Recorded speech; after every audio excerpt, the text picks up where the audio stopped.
لو عندك جيش يملى الأرض أنا مستنيك.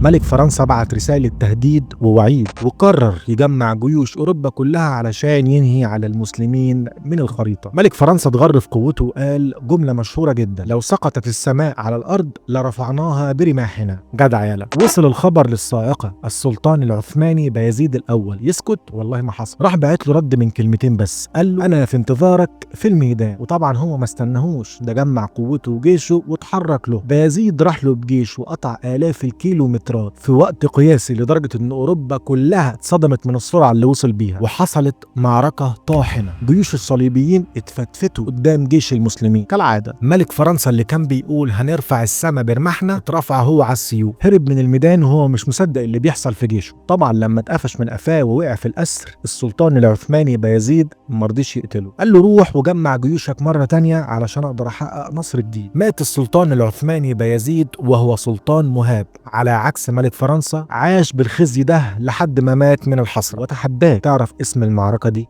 كانت ايه. وبس كده يا صديقي، وما تنساش تصلي على النبي صلى الله عليه وسلم. سلام.